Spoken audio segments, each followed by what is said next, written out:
Hello guys, welcome to Amrish Vishwakarma classes. आज हम लोग क्लास 9th की बायोलॉजी में थर्ड लेक्चर लेने जा रहे हैं। और इसमें हम लोग देखेंगे, जो प्रीवियस लेक्चर में मैंने आपको बताया था कि जो हमारे पास जो माइक्रोस्कोप जो स्कूल के लैब में यूज होता है उसको बोलते हैं सिंपल माइक्रोस्कोप होता है ना, लाइट कंपाउंड माइक्रोस्कोप उसको बोलते हैं। तो वो कैसा, उसमें उसके कुछ पार्ट्स के बारे में हम डिस्कस किया था और उसका क्या कमियां हैं, है ना वो डिस्कस किए थे। वो कहाँ पर फेल होता है, किन किन चीज़ों को सही से नहीं दिखा पाएगा, उसकी बात हम लोगों ने करी थी।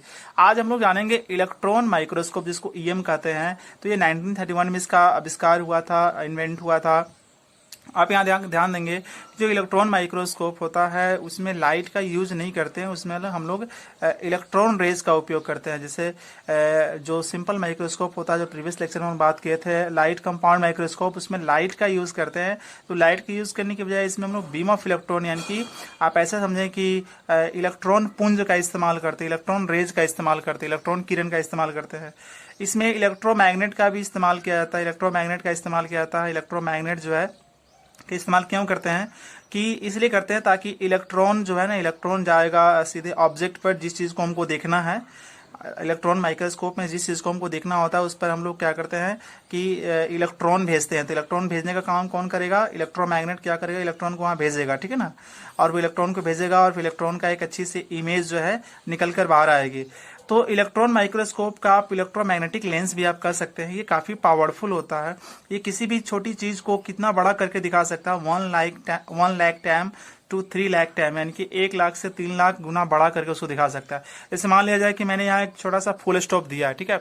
अब ये छोटा सा फुल स्टॉप है, अगर छोटा सा फुल स्टॉप को इलेक्ट्रॉन माइक्रोस्कोप से देखेंगे तो हमारे पास क्या जो है ना, हमारे पास एक ऐसा फुटबॉल बन जाएगा जिसकी रेडियस कितनी होगी, जिसकी रेडियस जो होगी वो 100 मीटर होगी। मतलब अगर फुल स्टॉप को हम इलेक्ट्रॉन माइक्रोस्कोप से देखें तो फुल स्टॉप को इलेक्ट्रॉन माइक्रोस्कोप से देखेंगे तो क्या होगा कि वो 2 फुटबॉल पिच के बराबर दिखेगा, 2 बड़े बड़े फुटबॉल पिच के बराबर दिखेगा। मतलब इतना ज्यादा मतलब बड़ा करके दिखाता है। और जो स्कूल में जो माइक्रोस्कोप होता है उसको लाइट कंपाउंड माइक्रोस्कोप कहते हैं हम। वो कभी कभी क्या होता है कि काफ़ी छोटी चीज़ों को इसे देखते हैं तो ब्लर दिखता है, धुंधला सा दिखेगा। तो वैसे चीज़ों को अगर हम कंपाउंड माइक्रोस्कोप से देखेंगे तो बहुत ही फायदेमंद होगा, क्योंकि उसका स्टडी वो काफ़ी क्लियर जो है उसकी इमेज आएगी और बेटर स्टडी हो पाएगा। जैसे अगर आपको मान लिया जाए कि डीएनए का स्टडी करना है, आरएनए का स्टडी करना है, तो इसके स्टडी के लिए हमारे पास जो है ना इलेक्ट्रॉन माइक्रोस्कोप सबसे बेस्ट माना जाता है। अब इलेक्ट्रॉन माइक्रोस्कोप के साथ भी कुछ प्रॉब्लम है, इसके साथ भी प्रॉब्लम है। जैसे प्रॉब्लम ये है कि ये not handy as LCM means light compound microscope school में जो इस्तेमाल होता है उसकी तरह हैंडी छोटा सा नहीं होता है ना। ये इसको बहुत बड़ा ज़्यादा एरिया चाहिए, बहुत बड़ा एरिया चाहिए इसको, है ना। वो एक बड़ा सा ही डिवाइस होता है तो बड़ा एरिया चाहिए, मतलब हैंडी नहीं है, छोटा सा नहीं है। इसमें क्या करते हैं कि इसमें इलेक्ट्रॉन जो होता है, इलेक्ट्रॉन बीम को क्या करते हैं, वैक्यूम चाहिए। इसके अंदर एक ट्यूब होता है, नली। अब नली के अंदर क्या क्रिएट करना पड़ेगा आपको? वैक्यूम का मतलब होता है जहां पर हवा की मात्रा, मतलब एयर क्वांटिटी बिल्कुल ना के बराबर हो। तो इसके अंदर एक बॉडी ट्यूब होती है, एक नली जैसी कोई संरचना होती है, स्ट्रक्चर होती है। वहां पर आपको वैक्यूम क्रिएट करना पड़ेगा। तो वैक्यूम के थ्रू क्या भेजना पड़ेगा आपको? इलेक्ट्रॉन रेज भेजना पड़ता है, ठीक है ना। इलेक्ट्रॉन रेज उसके अंदर भेजना पड़ता है, ठीक है। तो ये बात हो गई। आगे देखते हैं इसमें कि इलेक्ट्रॉन माइक्रोस्कोप क्या लिविंग थिंग को भी दिखा सकता है? क्या लिविंग थिंग के इमेज को दिखा सकता है? नहीं। इलेक्ट्रॉन माइक्रोस्कोप केवल और केवल यूज किया जाता है जो नॉन लिविंग थिंग है, मरे हुए हैं, उन्हीं का ये इमेज दिखा पाएगा, उनका स्टडी करने में काफी हेल्प करेगा। नॉन लिविंग थिंग का लिविंग थिंग के लिए यूज नहीं होता है, ठीक है। जैसे इसमें करते हैं क्या, पहले करते क्या है कि जो हमारे पास लिविंग थिंग होता है, जिस चीज को हमको देखना होता है ना, पहले उसको वैक्यूम में रखते हैं। वैक्यूम का मतलब जहां पर एयर कम हो, ना के बराबर हो। फिर उसको ड्राई करते हैं, सुखाते हैं, सुखाने के बाद उसको किल कर देते हैं, मार देते हैं। और मारने के बाद जो है उसको अंडर माइक्रोस्कोप से देखते हैं। तो उसका एक इमेज मिलता है, और इमेज जो है फोटोग्राफिक प्लेट पर दिखाई पड़ता है। अब सोचिए कि यहाँ पर वैक्यूम की क्यों जरूरत है। इलेक्ट्रॉन माइक्रोस्कोप की बॉडी ट्यूब होती है, जो नली होती है, उसके अंदर जो है वैक्यूम की जरूरत क्यों है वैक्यूम की जरूरत? तो याद रखेंगे कि अगर वैक्यूम नहीं होगी तो वैक्यूम नहीं होगी, एयर मॉलिक्यूल्स अगर होगी तो इलेक्ट्रॉन जब आप भेजोगे तो एयर मॉलिक्यूल से इलेक्ट्रॉन टकराएगा और टकरा के क्या होगा, स्कैटर हो जाएगा, बिखर जाएगा, तो फिर सही से इमेज नहीं आ पाएगा। ठीक है, तो इसलिए वैक्यूम रखते हैं ताकि इलेक्ट्रॉन की किरण जब जाए तो कोई एयर मॉलिक्यूल्स के रास्ते में नहीं आए और वो फिर दोनों में टक्कर नहीं होगी। तो टक्कर नहीं होगी तो सीधे जो इलेक्ट्रॉन रेज जाएगा ऑब्जेक्ट के पास और उसका एक परफेक्ट सा इमेज लेकर आएगा।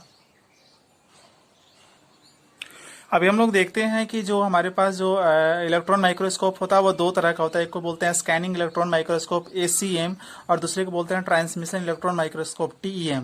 अब स्कैनिंग इलेक्ट्रॉन माइक्रोस्कोप क्या करता है, ये 3D इमेज देता है। ठीक है ना, ये सेल के सरफेस जो होते हैं, सेल के ऊपर के जो हिस्से होते हैं, तो सेल के सरफेस का स्टडी का 3D इमेज लाने में ये हेल्प करता है। ठीक है, तो इसमें क्या होता है कि मान लीजिए कोई सेल का सरफेस का हमें स्टडी करना है, सेल के सरफेस का स्टडी करना है, ये बहुत सारे सेल के सरफेस का स्टडी करना है, तो पहले जिस सेल का स्टडी करना है, सरफेस का स्टडी करना होता है, उसके सरफेस के ऊपर मेटल का लेयर चढ़ाते हैं। ठीक है ना, उसके ऊपर मेटल का लेयर चढ़ाते हैं। ठीक है, ऐसा क्यों करते हैं? ऐसा इसलिए करते हैं कि अगर हम सेल के ऊपर मेटल का लेयर नहीं चढ़ाएंगे, जब इलेक्ट्रॉन भेजेंगे तो अगर मेटल का लेयर नहीं चढ़ाएगा तो इलेक्ट्रॉन क्या करेगा, सेल को छेद करते हुए, पेनेट्रेट करते हुए एक तरफ से दूसरी तरफ निकल जाएगा। तो मेटल का लेयर चढ़ा देने से क्या होता है कि इलेक्ट्रॉन एक ओर से दूसरी ओर सेल सरफेस के नहीं जा सकता है। ठीक है ना, तो नीचे जैसे आपका ये नीचे मेटल है, नीचे मेटल दे दीजिए और ऊपर जो है आपका सेल सरफेस है, तो इलेक्ट्रॉन आएगा और सेल सरफेस से टकराकर फिर इमेज को लेकर ऊपर चला जाएगा। ठीक है, तो इस तरह से कुछ इसमें होता है, इलेक्ट्रॉन सरफेस से टकराकर, मेटल से टकराकर लौट जाता है और 3D इमेज हमें मिल जाता है।